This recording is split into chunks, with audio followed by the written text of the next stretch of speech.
Hello बच्चों, आपका स्वागत है आपकी अपनी शिक्षा की चौपाल में। और शिक्षा की चौपाल में हम अध्ययन कर रहे हैं दर्पण से प्रकाश का परावर्तन। और इसी क्रम में हमारा आज का अगला विषय है, हम आज चिन्ह परिपाटी और आवर्धन के संबंध में समझेंगे। आज हमारा विषय है चिन्ह परिपाटी, चिन्ह परिपाटी एवं आवर्धन। चिन्ह परिपाटी एवं आवर्धन। सबसे पहले हम चिन्ह परिपाटी के विषय में समझते हैं।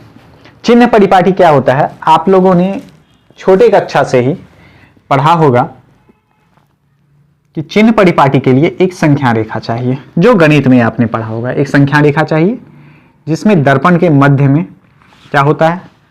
जीरो होता है। माफ कीजिएगा, दर्पण नहीं, मतलब संख्या रेखा के मध्य में जीरो होता है और इसके दाईं ओर धनात्मक संख्याएं और बाईं ओर ऋणात्मक संख्याएं होती है। बाईं ओर किस प्रकार की संख्याएं होती है? ऋणात्मक संख्याएं होती है। इसी प्रकार की चिन्ह परिपाटी का उपयोग हम दर्पण में भी करते हैं। अब दर्पण में क्यों करते हैं? चिन्ह परिपाटी की क्या आवश्यकता है? आपको पता है कि फिजिक्स बिना आंकिक प्रश्न के संभव ही नहीं है। आंकिक प्रश्नों को हल करने में इसका उपयोग होता है। तो अब हम समझते हैं, अगर यहां पे प्रत्येक दूरी कहां से मापी जाती है? यहां पे मापी जाती है शून्य से, तो दर्पण में कहां से मापी जाएगी? तो दर्पण में मापी जाती है ध्रुव से। कहां से मापी जाती है दर्पण में? दर्पण में मापी जाती है ध्रुव से। तो चलिए हम देखते हैं। सबसे पहले हम एक उत्तल और अवतल दर्पण का प्रतिबिंब बना लेते हैं। चलिए,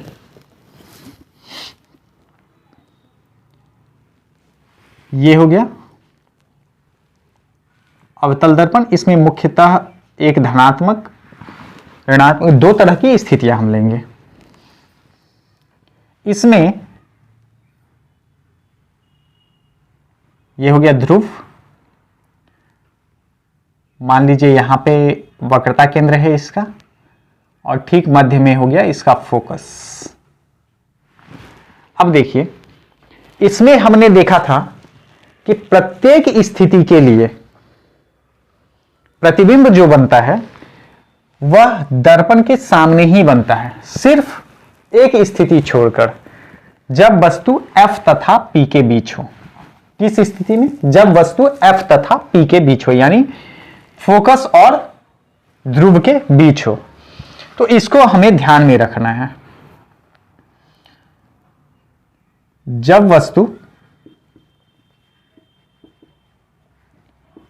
F तथा P के बीच हो,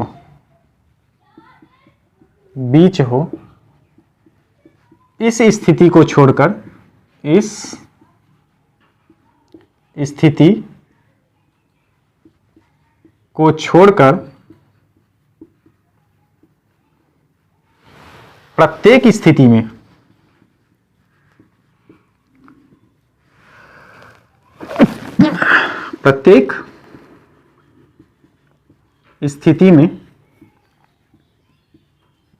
प्रतिबिंब दर्पण के सामने बनता है। कहां बनता है? दर्पण के सामने बनता है। ठीक है। अब देखिए, दूसरी, अगर हम अवतल दर्पण का बात करें तो अवतल दर्पण में क्या होता है?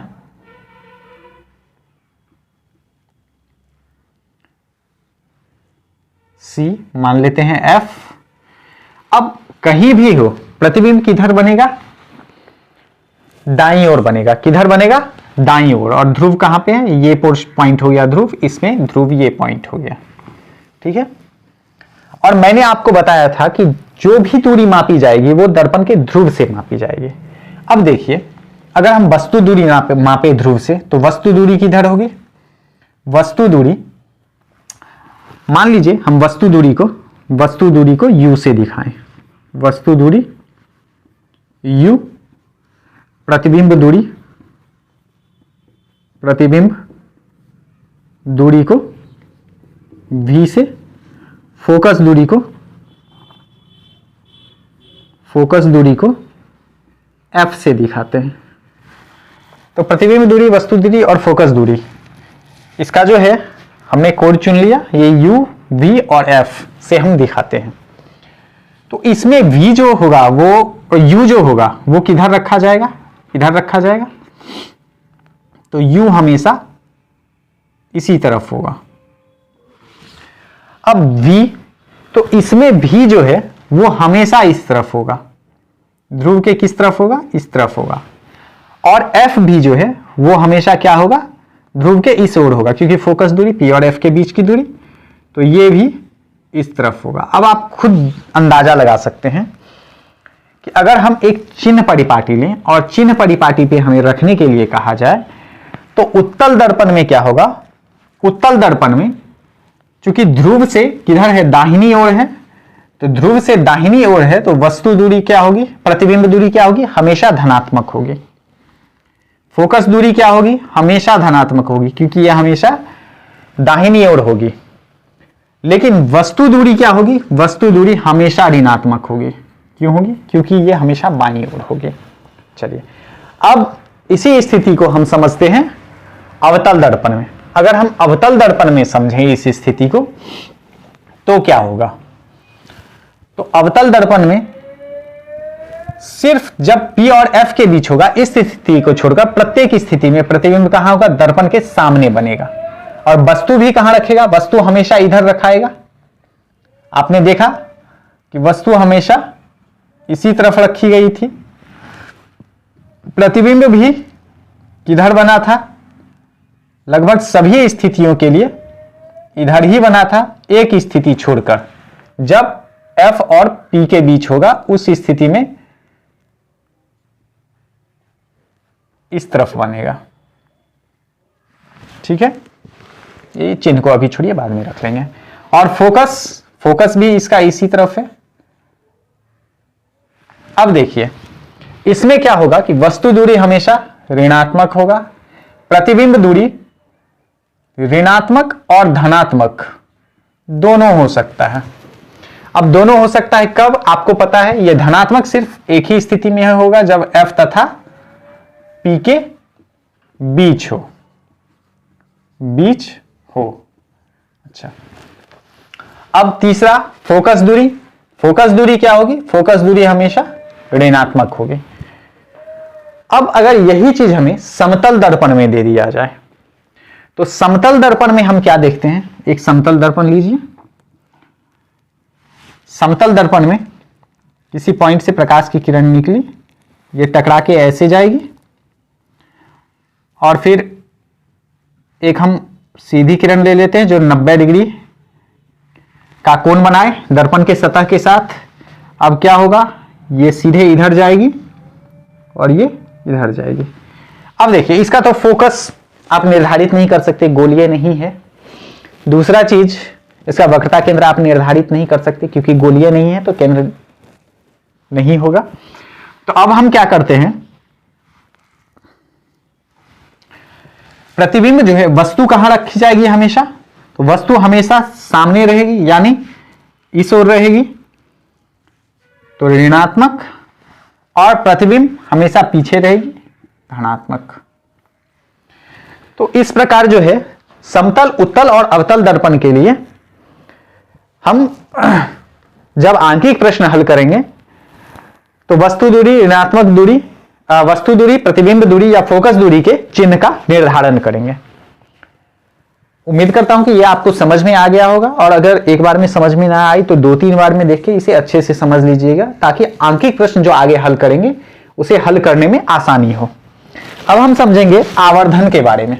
अब हम किसके बारे में समझेंगे, आवर्धन के बारे में। तो आवर्धन होता क्या है,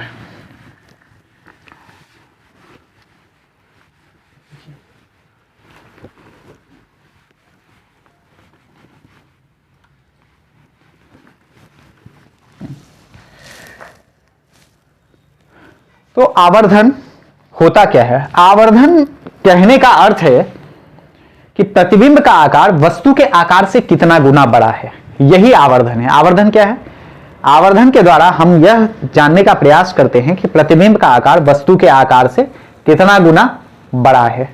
यानी आवर्धन का जो अगर हम फॉर्मूला देखें तो आवर्धन बराबर क्या होता है, आवर्धन बराबर प्रतिबिंब का आकार, प्रतिबिंब का आकार बट्टा वस्तु का आकार, वस्तु का आकार। ठीक है। अब देखिए, अगर हम समतल दर्पण में हैं, समतल दर्पण में नंबर 1 समतल दर्पण, समतल दर्पण में प्रतिबिंब के द्वारा आपने पढ़ा कि प्रतिबिंब का आकार जो होता है वो वस्तु के आकार के बराबर होता है। प्रतिबिंब का आकार बराबर वस्तु का आकार, प्रतिबिंब का आकार बराबर वस्तु का आकार। तो जब प्रतिबिंब का आकार वस्तु के आकार के बराबर होगा तो आवर्धन क्या हो जाएगा, तो आवर्धन जब प्रतिबिंब का आकार बराबर है किसके, वस्तु के आकार के बराबर, तो इस स्थिति में आवर्धन हो जाएगा 1। कितना हो जाएगा, आवर्धन 1 हो जाएगा। अच्छा, अब यही अगर हम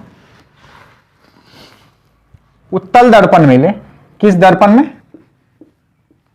उत्तल दर्पण में लें तो क्या होगा। उत्तल दर्पण में आप जानते हैं कि प्रतिबिंब का आकार जो होता है वह वस्तु के आकार से सदैव छोटा होता है। क्या होता है, सदैव छोटा होता है। तो जब प्रतिबिंब का आकार वस्तु के आकार से सदैव छोटा होगा तो उस स्थिति में क्या हो जाएगा, उत्तल दर्पण में आवर्धन जो होगा, यानी आवर्धन को अगर हम m से सूचित करें तो वह हमेशा 1 से छोटा होगा। क्या होगा, 1 से छोटा होगा। और अगर हम अवतल दर्पण का बात करें, अवतल दर्पण, अवतल दर्पण में आवर्धन का बात करें तो अवतल दर्पण में आवर्धन क्या हो सकता है, तीनों स्थितियां हो सकती है। क्या हो सकता है, आवर्धन 1 भी हो सकता है, आवर्धन 1 से छोटा भी हो सकता है और आवर्धन 1 से बड़ा भी हो सकता है, यानी वस्तु के आकार से बड़ा भी हो सकता है।